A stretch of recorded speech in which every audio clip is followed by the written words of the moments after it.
Hi dear viewers, welcome to my channel Rajesh English club. Friends, ఎప్పటిలాగే మనం ఈరోజు తెలుసుకోబోయేటువంటి ఈ 5 వర్డ్స్ తోటి రెడీగా ఉన్నాను.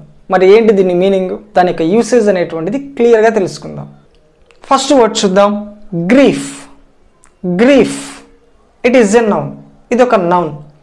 ఏంటి దీని మీనింగ్ అంటే తీవ్రమైన బాధ, వేదన, అమితమైనటువంటి బాధ, శోకం, వెరీ గ్రేట్ సాడ్నెస్. మన వాళ్ళు ఎవరైనా చనిపోయారని మనకు తెలిస్తే మనకు కలిగేటువంటి ఆ బాధ ఉంది చూసారా, దాన్ని ఇంతకంటే మనం ఎక్స్ప్లెయిన్ చేయడానికి ఇంకొక వర్డ్ లేదు. మరి అటువంటి శోకాన్ని చెప్పడానికి గ్రీఫ్ అనేటువంటి ఈ నౌన్ని యూజ్ చేస్తాం. మరి ఎగ్జాంపుల్ సెంటెన్సెస్ చూద్దాం. ఫస్ట్ది, హర్ గ్రీఫ్. ఆమె యొక్క శోకం అనేది at her son's death was terrible. అతని కొడుకు చనిపోయినప్పుడు ఆమె కలిగినటువంటి, ఆమె చూపించినటువంటి ఆ బాధ ఉందే, అది చాలా టెరిబుల్గా అనిపించింది అనేటువంటి దీని యొక్క మీనింగ్. నెక్స్ట్ సెకండ్ ఎగ్జాంపుల్ చూద్దాం. My heart has been filled with grief. నా హృదయం శోకంతో, బాధతోటి నిండిపోయింది అనేటువంటి దీని యొక్క ఉద్దేశం. Next second word utter or utter. మరి ఏంటి దీని మీనింగ్ అంటే దీన్ని 2 డిఫరెంట్ మీనింగ్స్లో యూజ్ చేయొచ్చండి. ఈ అటర్ను మనము ఒక అడ్జెక్టివ్గా యూజ్ చేస్తే ఒక రకమైనటువంటి మీనింగ్ని ఇస్తుంది, లేదా వర్బ్గా యూజ్ చేస్తే ఇంకొక రకమైనటువంటి మీనింగ్ని ఇస్తుంది. సో ఈ అటర్ను మనము అడ్జెక్టివ్గా యూజ్ చేసామనుకోండి, దీని మీనింగ్ ఏంటంటే పూర్తి, సంపూర్ణమైన, కంప్లీట్, అబ్సల్యూట్ అనేటువంటి మీనింగ్లో యూజ్ చేయొచ్చు. సరే, పూర్తి, కంప్లీట్, అబ్సల్యూట్ చెప్పాం. సరే, ఎగ్జాంపుల్ సెంటెన్స్ చూడండి. అక్కడ అటర్ కన్ఫ్యూషన్. సో కన్ఫ్యూజన్ ఏ లెవెల్లో ఉందంటే కంప్లీట్గా, పూర్తి కన్ఫ్యూజన్ ఉంది అనేటువంటి దీని యొక్క మీనింగ్.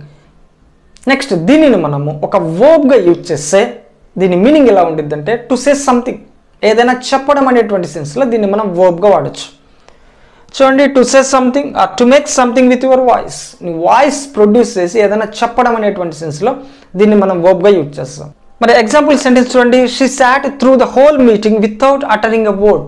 ఒక్క పదం కూడా చెప్పలేదంట. మీటింగ్ అంతా కూర్చుంది కానీ ఒక్క పదం కూడా పలకలేదు, ఒక్క వర్డ్ కూడా తను చెప్పలేదు అనేటువంటి దీని యొక్క meaning. Next third word lethargy. ఏంటండి lethargy? It is a noun. ఇది ఒక నౌన్ అండి. ఏంటి దీని మీనింగ్ అంటే బద్ధకం, నీరసం, శక్తి లేకపోవడం, ఏ పని చేయలేకపోవడం, అట్లాంటి సెన్స్లో ఈ లెథజీని మనం నౌన్గా యూజ్ చేయొచ్చు. మరి చూడండి, బద్ధకం, నీరసం, శక్తి లేకపోవడం, a lack of energy and enthusiasm. So మనకి ఎనర్జీ లేకపోవడం, ఉత్సాహం లేకపోవడం అనేటువంటి సెన్స్లో లెథజీ అనేటువంటి దీన్ని నౌన్గా యూజ్ చేస్తాం. మరి యూసేజ్ చూద్దాం. Symptoms include loss of appetite, lethargy and vomiting. Symptoms ఎలా ఉన్నాయంట? ఆకలి లేకపోవడం, నీరసంగా ఉండడం మరియు వామిటింగ్గా ఉండడం అనేటువంటిది చెప్తున్నాం. Next second example, after the meal. Meal చేశాక అంటే తిన్నాక, ఐ కుడ్ ఫీల్, నేను ఫీల్ అవుతా ఉన్నాను, లెథజీ overtaking me.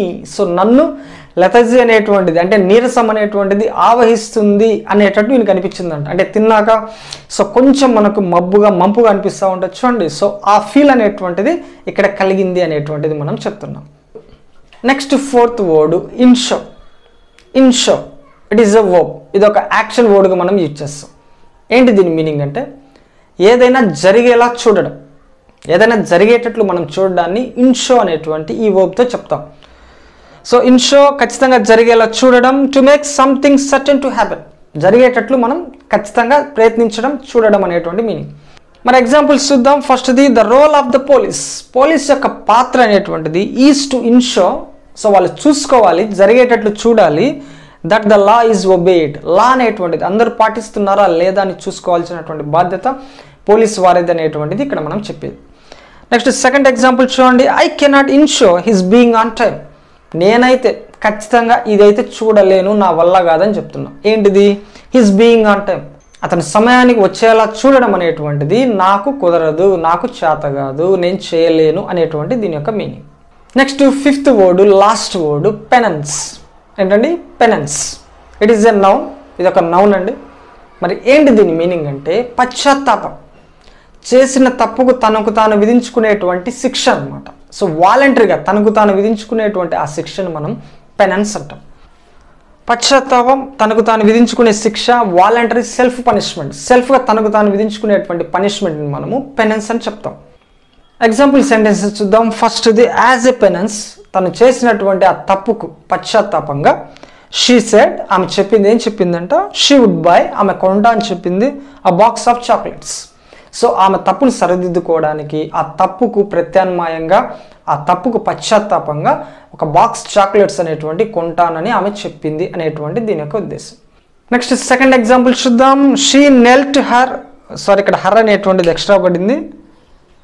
She knelt at her mothers foot in penance. ఈమె తప్పు చేసిందండి, దాని పశ్చాత్తాపంగా వాళ్ళమ్మ కాళ్ళ మీద పడింది, తన కాళ్ళ మీద మోకరిల్లింది, తనకు క్షమాపణలు వేడుకుంది అనేటువంటి దీని యొక్క ఉద్దేశం. సో ఇవ్వండి ఈరోజు మనం నేర్చుకున్నటువంటి 5 words. మరొక వీడియోలో కలుసుకుందాం. Bye bye.